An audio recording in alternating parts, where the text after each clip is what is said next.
All right, guys, it's your boy Dom. This is Dominic Rich F.C. back with another one. I told y'all I'm going to be consistent with these videos.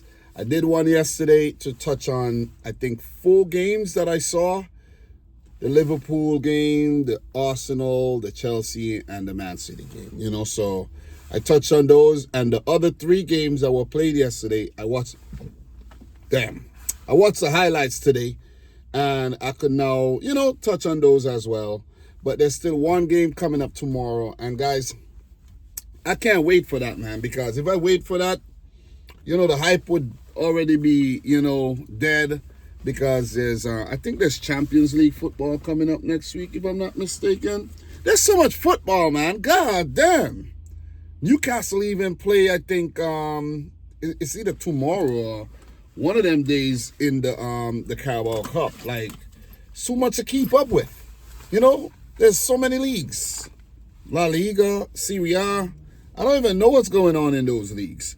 But the game tomorrow between Bournemouth and Southampton, which is a derby, I'm going for a 2-1 win for Bournemouth. So that's my prediction for that one. I'll touch on it a little bit more when I do the preview for next weekend. So we had 2 games today, Ipswich, Aston Villa, and Man United versus Spurs. I predicted a 2-0 win for Spurs.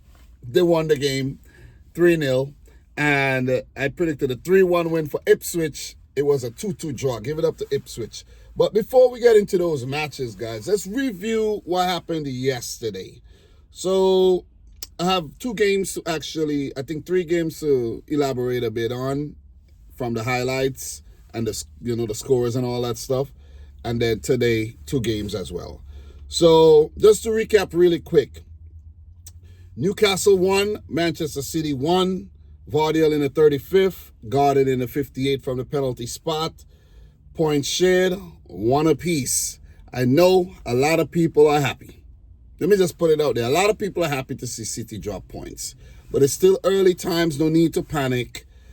Even if you're at the bottom of the table, it's still very early times. So with that being said, you know what? Every time I'm trying to get back to where I need to go, the freaking service is shitty. I don't know why. I don't know why this always happens to me, but it just tries to mess with me, you know what I'm saying? It just tries to mess with me, but it's just a devil, man. But anyways, Chelsea 4, Brighton and Hove Albion 2. Cole Palmer with 4 goals, being the first man in Premier League history to do so in the first half. Man, the man is cold as ice, man. When he does his celebration and he does this, does he mean like he's Cole Palmer? Like, is that what it means? Because I don't really know. You know what I mean? That's cold. Listen, man, that's cold.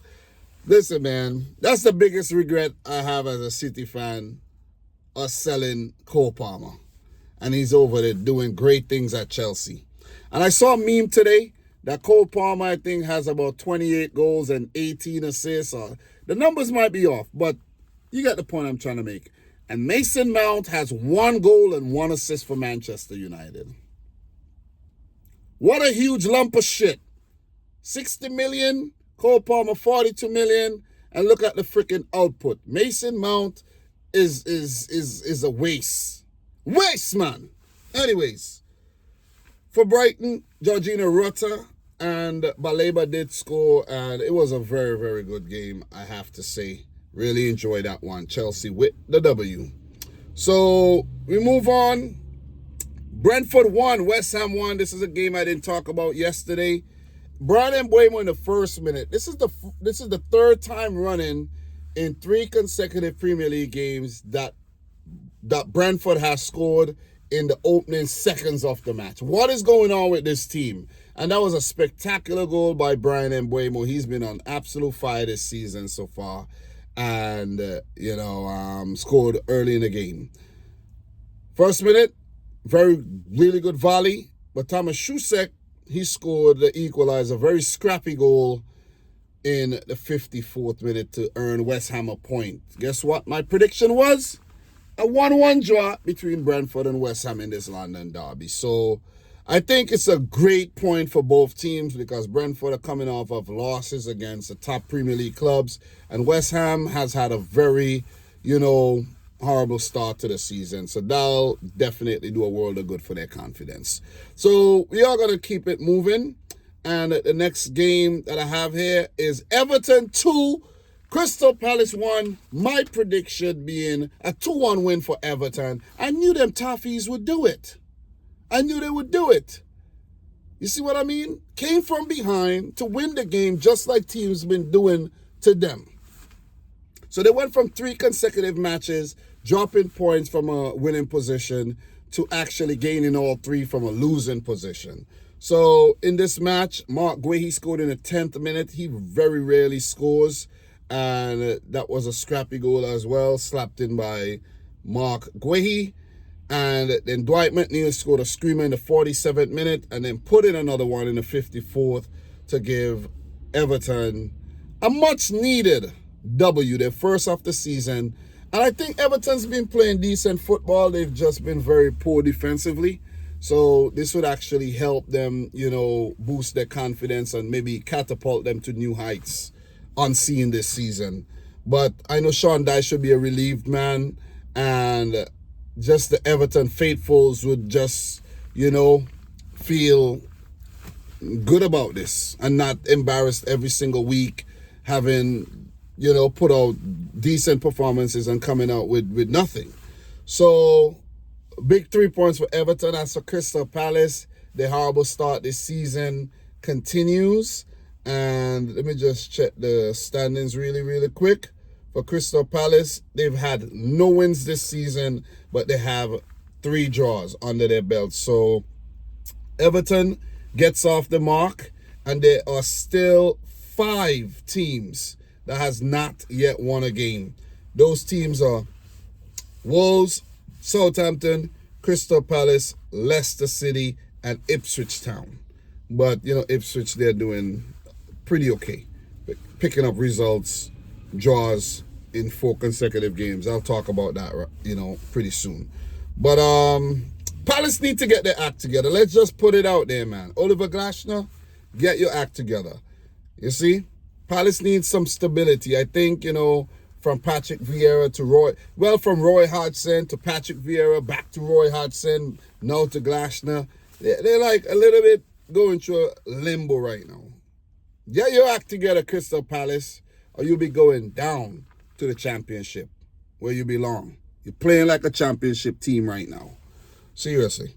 So let's keep it moving. And the next game on the list, not going to elaborate on this one. I talked about it in yesterday's video. Arsenal 4, Leicester City 2. For Arsenal, Martinelli in the 20th, Trossard in the 45th minute, and then James Justin with a brace to equalize 2-2. But then an NDD own goal and Kai Havertz in the extra time there sealed the win for Arsenal, 4-2. It was an uncomfortable match for them. Kudos to Leicester. I think they deserve something. Arsenal fans would feel a bit different about that, but it wasn't convincing. But still, it was a win. A win is a win. So let us keep it going, man. Next game. Nottingham Forest 0, Fulham 1. And when I made my prediction, I predicted Forest to win 2-1. But then I wasn't aware. I'm not going to say I forgot, but I wasn't aware that Nuno was suspended and Morgan Gibbs-White was suspended. And I was like, oh, shoot, I think I had messed up that one. But and last minute, I was going to change to a Fulham win, but I kept it the same. Fulham went on to win the game 1-0. Raul Jimenez penalty in the 51st minute, and he's back in form. It's fair to say that, because after that head injury, when he played against Arsenal, David Luiz cracked up his skull there. He was never the same player, man. At Wolves, he was never the same player. But since his switch to the capital, playing for Fulham, I think he's found his best form again. So give it up to Fulham. Marco Silva, he's done a tremendous job at Fulham, and he has them competing and not just a yo-yo club, coming up, going back down, coming up, going back down, and just embarrassing themselves every time they're in the Premier League. So kudos to Fulham. For Forest, they unbeaten run this season come to an end, and quite unfortunate. It's been a great start for Nuno Espirito Santo and his men, but all good things eventually comes to an end. So great job by Fulham. They have 11 points. They're currently 6th in the Premier League. 3 wins, 2 draws, and a solitary loss. They barely lost on opening day against Manchester United. So let us go, man. Let us keep this thing going. The next match that we got to touch on is the Wolves-Liverpool. Wolves 1, Liverpool 2. Ibrahim Konate in the 45th minute. Ryan Aït-Nouri in the 56th. And Mo Salah in the 61st. As the Reds go top of the league ahead of Man City, Arsenal, Aston Villa, and I think it's now Tottenham that's up there. No, that's actually Chelsea that's up there. So Liverpool 15 points ahead of the rest. Liverpool fans, don't get too gassed up, man. Don't get too gassed up. Take it one game at a time. You see what I mean? Let's see how you guys are performing after Christmas, after Boxing Day. See what I mean? Talk to me in January, baby. I just like to mess with the Liverpool fans, though. You know what I mean? Because I know they're watching when they win the games. That's why I like to talk to them. So we keep it moving, and we're going to go on to today's games. Ipswich 2, Aston Villa 2. Aston Villa failed to kill off this game, but it was Ipswich who scored first. Liam Delap in the 8th minute. Really good goal by the former Man City youngster. Morgan Rogers with a good one in the 15th minute. Ollie Watkins in the 32nd. And Delap to equalize in the 72nd. Give it up to Liam Delap, man. I got to give him a round of applause because he was lauded as one of the players for, the prospective players for Manchester City. And, it could still happen because let's say Liam Delap has a great season. Like he's banging them in and he gets, he helped Ipswich stay up and he stays with them and he has another solid season, 20 goals, with his stature and all of that. He's a big guy. Let's say Erling Haaland leaves Manchester City. Well, City could then go on to re-sign a Liam Delap. I really thought that we would have kept Liam Delap around the club, but it is what it is, man. We've sold on so many youngsters, and I'm starting to think that it's a factory. It's not to keep the players. Yeah, you see one that you want to keep for yourself, but it's just a factory. But you got to give it up to Kieran McKenna and Ipswich. They have drawn their last 4 Premier League matches. That's 4 unbeaten. That's 4 unbeaten. That's 4 points. That's solid because they're not in the relegation zone and they are currently 15th. So they need to win some games, though. But the draws are definitely helpful. But they need to add a couple wins to that. And it could definitely change their fortunes and help them stay in the Premier League. So the next game is against West Ham United. That's not a bad team to play next. Everton, Brentford, Leicester.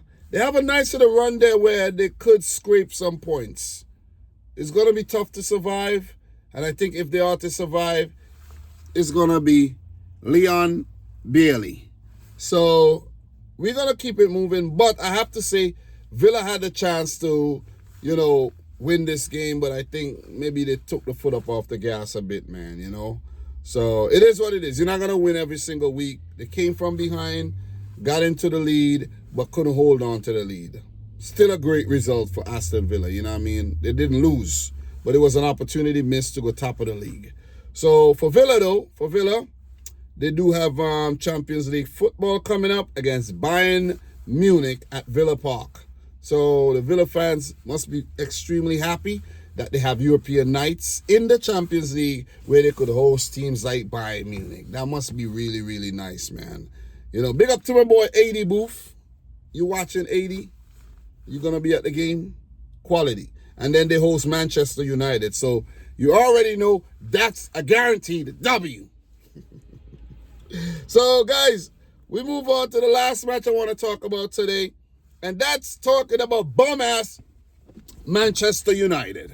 Banter club. This is absolutely ridiculous. This is ridiculous. You have a home stadium, and it's not even close to being a fortress. It's like teams just look forward to going there to beat your ass. Manchester United are a pathetic football team. I know they have history. They've won the most league titles in the Premier League era. They've won a lot of Champions Leagues. They've won FA Cups, League Cups. They still win those little trophies. But the Premier League has eluded them since the departure of the great Sir Alex Ferguson. Maybe he needs to come back at his ripe old age of about, how old is he? About 78, 79? He needs to come back. He needs to come back and be in the dugout as like a mentor. In the dugout, he's running things, but he's just chilling. He's just chilling. That might send the man to his grave even faster. So I would advise against that. Definitely would advise against that. But Spurs, who I did predict to win the game, went on to do so 3-0. It was a very polished performance by Ange Postecoglou and Spurs, and they deserve nothing less but that win. Because Man United has been dog shit for a while, and also lately. Let me just go through some of their recent results, right? Let's take a look at some of their recent results, because this is seriously pathetic stuff, man. Before I talk about the game a little bit, it's just pathetic stuff. So let me just bring up some old results here. Europa League against FC 20. 20! Okay? 1-1. Come on. You at home and you can't beat a little Dutch team? Like, this is absolutely embarrassing, right? Crystal Palace, 0-0. A Palace team who can't muster up a win this season, you're drawing 0-0. Yeah, you beat up Barnsley, poor old lower league Barnsley, 7. And you probably thought, like, yay. You beat up Southampton, they had a man sent off. But you lost to Liverpool, you lost to Brighton, you barely beat Fulham this season. It's been a horrible start to the season. It's been terrible. So, in terms of their last 2 league games, okay, let's go back to 1. Okay, they've played 1, 2, 3, 4, 5 games at Old Trafford this season so far, and they've already lost to Liverpool. They've drew to 20 and they lost to Spurs. So out of 5 games, you were only able to muster up 2 wins. 1 very convincing win against Barnsley and a scrappy win against Fulham. Laughing stock of the fucking league, Manchester United. It doesn't matter what they do. Doesn't matter who they hire. They just continue to embarrass themselves week after week. It doesn't matter who they sign. Players leave their club, go to Manchester United. They were like multiple players were at Real Madrid, winning Champions League, and go to United, and it just didn't spark for them. The list goes on. There were players who just go, like, the list goes on and on. And I could highlight some players. Remember when Radamel Falcao went to United? Angel Di Maria, Zlatan, he did well, but I think they won a Europa League. But it was like, it wasn't, you can't say it was successful. Rafael Varane was a star at Real Madrid, pretty much dog shit at United. Casemiro, who else? The list goes on, man. The list goes on. The list goes on. I have nothing good to say about United. Nothing. And it's not because I'm a City fan or anything. It's just because they don't give us anything good to talk about. If you're trying to be unbiased as a football fan, you can't. You really can't, because they just keep being dog shit every week. Brennan Johnson in the 3rd minute. 3 minutes into the game. 3 minutes. You have a center half in Mickey van der Ven running the whole field, running past players. And with that being said, Man City scouts, are you watching this guy, Mickey van der Ven? I'm just saying, man. He's been clocked as the fastest player in the league. Probably with or without the ball. The guy is quick. Squaring a ball for Brennan Johnson to tap in. Brennan Johnson hit the post. He should have scored. Timo Werner had countless 1v1 situations, slammed the ball into the keeper. Timo Werner needs to just go back and learn how to finish, man. All he has is pace. That's it.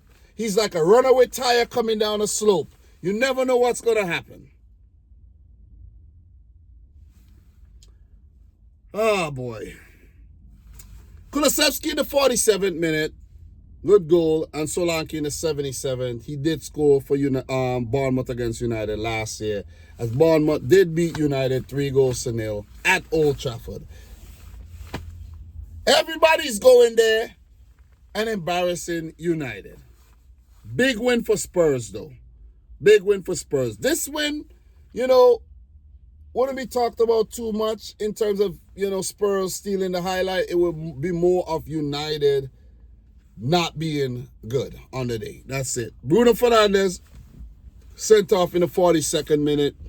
I think that was quite unfortunate. He slipped, but he had intentions of tackling the player, and he slipped, and the tackle looked pretty ugly, but I don't think he should have been sent off, though. But just because he's a United player, send him off. 3-game ban. I think they're going to actually protest that, and it might actually get overturned. Fair is fair, guys. Fair is fair. Tottenham do play in the Europa League against Frank Varos, and, for United, they do have Europa League game as well. Let me tell you who they're playing in the Europa League. Manchester United, they are playing Porto in the Europa League. You already know they're going to lose. You already know.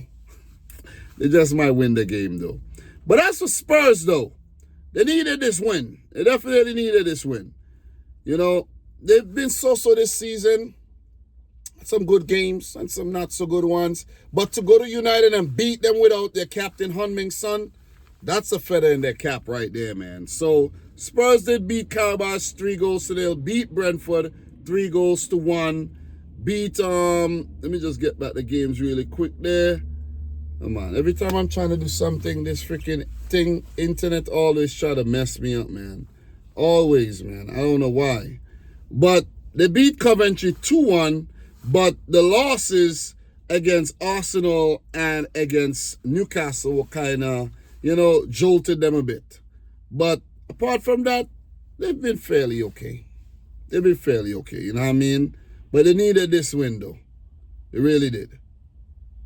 They did. Back-to-back Premier League wins and 3 wins on a trot, scoring 3 goals in every match, only conceding once. That's a lot of positives. Kudos to guys like Vicario, Romero at the back, Van der Ven, Udogi, Pedro Porro, guys in the midfield position there doing the dirty work. Spurs, I'd like to say thank you for slapping up United today. Appreciate it. So, guys, don't want to draw this on too much longer. That's the second part of my Premier League review, and I'm glad I did it like this. It was quite fun, I have to say. It was a lot of fun. So, I just want to run through the games that's coming up this weekend before I leave. Let me just get the games and just run through, because I really don't know what's going on next weekend. That's the thing. I don't look that far ahead. But let's see what's coming up next weekend. Saturday, October 5th, Crystal Palace would host Liverpool. Arsenal will host Southampton. Brentford versus Wolves. Man City, Fulham. West Ham, Ipswich Town. Leicester versus Bournemouth. Everton, Newcastle. Aston Villa United would be the game to watch. Chelsea, Nottingham Forest. and Brighton Spurs would indeed be a blockbuster event. Guys, I'm your boy Dom. This is Dominic Rich FC. Like the video if you haven't yet done so. Subscribe if you're new. And until next time, peace out. Rich Squad. Peace.